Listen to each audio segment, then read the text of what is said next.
नमस्कार, आप देख रहे हैं न्यूज स्केल लाइव। झारखंड में अपराध का ग्राफ क्या बढ़ा, अपनों ने ही सरकार को आईना दिखाना शुरू कर दिया है।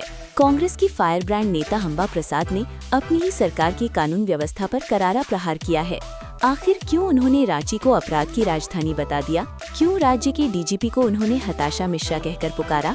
अंबा प्रसाद ने सवाल उठाया कि रिटायरमेंट के बाद भी पुलिस मुखिया का पद भाड़े पर क्यों चल रहा है। उन्होंने कहा कि आज व्यवसायी खौफ में है और पुलिस की 112 हेल्पलाइन सिर्फ नाम की रह गई है। लेकिन सबसे ज्यादा चर्चा उनके उस बयान की है जिसमें उन्होंने कहा कि पुलिस का रिमोट सरकार के पास है पर बैटरी अमित शाह के पास। क्या ये बगावत के संकेत हैं या व्यवस्था सुधारने की एक तड़प? देखिए अंबा प्रसाद का ये पूरा तीखा संबोधन न्यूज स्केल लाइव पर। तहे दिल से धन्यवाद करते हैं कि समय समय पे आप लोगों का इतना सहयोग मिलता रहता है। झारखंड की जनता अपराधियों से परेशान है और पीड़ित भी है। आए दिन देखिए राजधानी में 8 बजे के बाद, आप देखिए रांची में भी और कई जगह पे भी 8 बजे के बाद सभी लोग दुकान बंद कर देते हैं इस डर से कि कोई उनको लूट न ले, और लूटे भी जा रहे हैं। आए दिन हत्या, मर्डर हो गया या फिर जबरन वसूली का केस। हजारीबाग में एक रेप हुआ है 13 साल की बच्ची के साथ, जो मतलब सिर्फ रेप नहीं हुआ, उसका मर्डर भी कर दिया गया। कुछ दिन पहले बड़का गांव में जेवर दुकान में डकैती हुआ है और ये हर जगह हो रहा है। मतलब ये एक एक घटना हम उदाहरण के रूप में दे रहे हैं। आप ही लोग चला रहे हैं। अभी पेट्रोल डकैती का मामला बहुत सारा आया और जिसकी वजह से सारे लोग रात में राजधानी में कोई पेट्रोल पंप खोल के नहीं रखता है। रात में पेट्रोल पंप बंद कर दिया जाता है क्योंकि पुलिस पूरी तरह से फेल है पेट्रोल डकैती रोकने में। चाहे वो ट्रैफिकिंग का मामला हो, चाहे वो प्रोस्टिट्यूशन का मामला हो, चाहे वो डकैती का मामला हो, चाहे वो मॉल डकैती हो, चाहे वो दुकान डकैती हो, चाहे वो किसी भी चोरी हो, दूसरा चीज हो, जैसे ड्रग्स का भी मामला बहुत सारा आप लोग सुन रहे होंगे। और इस तरह के अनेकों घटनाएं आए दिन सुनते रहते हैं। कल भी मीडिया में देखा कि जमशेदपुर में भी जो मारपीट का घटना हुआ, जो अपहरण का घटना सुनने को मिला। तो आप सब जानते हैं कि पहले तो हत्या के मामले में गुमला सबसे 1 नंबर में रहता था, अभी उससे ऊपर हो गया है रांची। और अगर आप विश्व ख्याति में जो नाम मतलब प्राप्त किए हैं, जामताड़ा, जो साइबर क्राइम के मामले में, साइबर क्राइम अपराध के मामले में सबसे आगे। और अगर आप धनबाद का बात करिए तो उसमें तो बात ही नहीं करना है क्योंकि 2-3 पिक्चर भी बन गया है माफियाओं के ऊपर। और इस तरह से अनेकों चीजें हैं और ये है 25 साल का हमारा झारखंड का छवि। और यहाँ पुलिस प्रशासन का जो क्रियाकलाप है, जो मतलब उसका जो कंडक्ट है, उसका जो कार्यशैली है, उसका छवि। जिस तरह से पुलिस प्रशासन किसी रैयत का घर तोड़ने के लिए पूरा एकदम सुपर कॉप बन के जाती है और सब प्रोएक्टिवनेस दिखाती है, उस तरह से बाकी मामलों में भी, मैं ये नहीं कह रही हूँ कि वो गलत कर रही है, सही कर रही है, चलिए आप बहुत अच्छा कर रहे हैं, लेकिन बाकी मामले में भी तो आप सुपर प्रोएक्टिव सुपर कॉप बन के जाना चाहिए। अब यहाँ पे जो डीजीपी का जो पद है वो भी अब देखिए कि रिटायरमेंट के बाद भी बहाल, भाड़े पे चल रहा है डीजीपी का पद। अब जो मैडम हताशा मिश्रा जी है, हालांकि वो महिला है, हम खुद एक महिला होने के नाते मुझे अच्छा लगता है कि किसी पद में एक महिला पदासीन है और पूरे पुलिस के ऊपर एक महिला बैठी हुई है। लेकिन उनका जो हालत देख के लगता है, और इन सब चीजों को देख के आपको भी दिखाते हैं, जो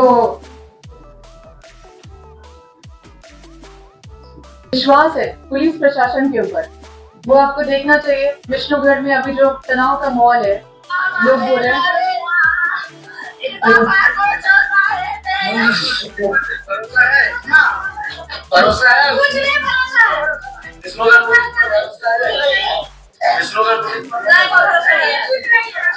मैं आपको बस इतना दिखा रही हूँ कि लोग को भरोसा पुलिस पे अब उठ गया है। लोग पुलिस के पास जाना नहीं चाहते हैं। पहले तो 100 नंबर था ना पुलिस जारी करने के लिए, 100 था ना, 100 बार भी फोन करने पे पुलिस उठाते नहीं थे, ये शिकायत आता था। अभी नंबर बदल के 112 कर दिया गया है। अब 112 बार भी कॉल कीजिएगा तो भी पुलिस नहीं उठाएगा। हमको लगता है कि इन लोगों को हम सलाह देना चाहते हैं कि आप लोग ऐसा कीजिए, आप लोग पुलिस का नंबर 12 रख दीजिए, क्योंकि आप लोग का तो 12 बज चुका है। तो जिसको अपना 12 बजाना है वो लोग 12 में कॉल करेंगे, क्योंकि कॉल करने से भी तो कोई फायदा होगा नहीं। बहुत सारे ऐसे घटनाएं हैं जिसका उद्भेदन नहीं हुआ है। अभी 3 मर्डर हुआ था नापो में, मेरे क्षेत्र में हम बता रहे हैं।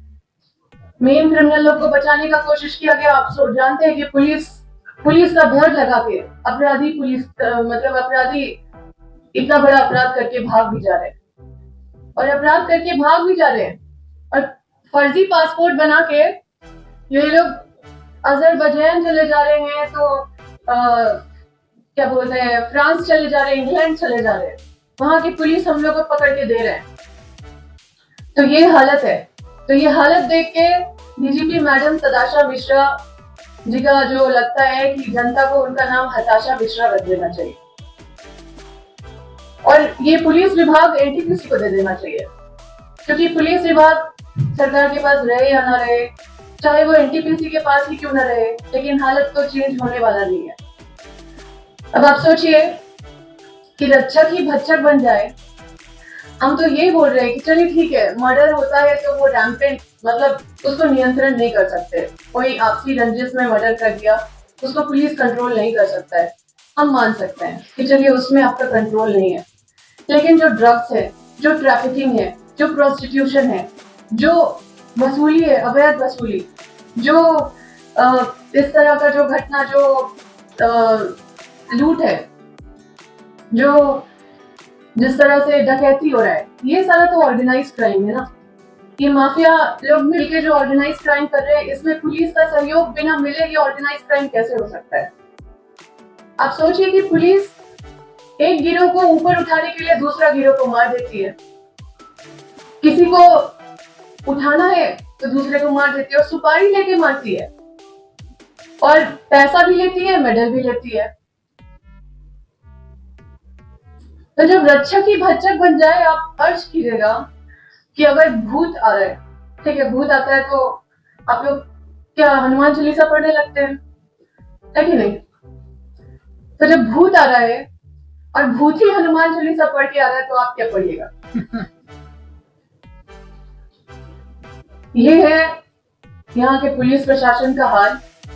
और देखिए, हमने तो पढ़ा है कि सत्ता एक स्वतंत्र, मतलब स्वतंत्र होती है, लेकिन ये स्वतंत्र स्पॉन्सर्ड की तरफ जा रही है, स्पॉन्सर्ड स्वतंत्रता की तरफ जा रही है। मतलब कि जो स्पॉन्सर करेगा सरकार उसका, तो ऐसा नहीं होना चाहिए। और जैसे होता है ना, मीटर चालू और बत्ती गुल। आपके घर में पूरा लाइट बंद है, आपको बिजली नहीं मिल रहा है, लेकिन मीटर आपका चालू है। वैसी हालत है लोगों का कि वो टैक्स तो पे कर रहे हैं, लेकिन उनको ना नागरिक सुरक्षा मिल रहा है, ना नागरिक अधिकार मिल रहा है। तो उसको क्या बोलिएगा? मीटर चालू बत्ती गुल। ये व्यवस्था बंद होना चाहिए लोगों को। आज देखिए, बड़का गांव की एक नाबालिग एक लड़की है, वो लगभग 1 महीने से गायब, उसका कुछ पता नहीं चल रहा है। बहुत सारी ऐसे चीज में मतलब खुद मतलब एक एफआईआर कराने के लिए लोगों को इतना परेशानी झेलना पड़ रहा है। तो इन सब व्यवस्था को, ये सब कुव्यवस्था है, इसको बर्दाश्त नहीं किया जा सकता और किसी को नहीं करना चाहिए। न्याय लोगों को मिलना चाहिए, उनका पूरा अधिकार है, और इसमें पुलिस प्रशासन को पूरा लग के न्याय दिलाना चाहिए। आप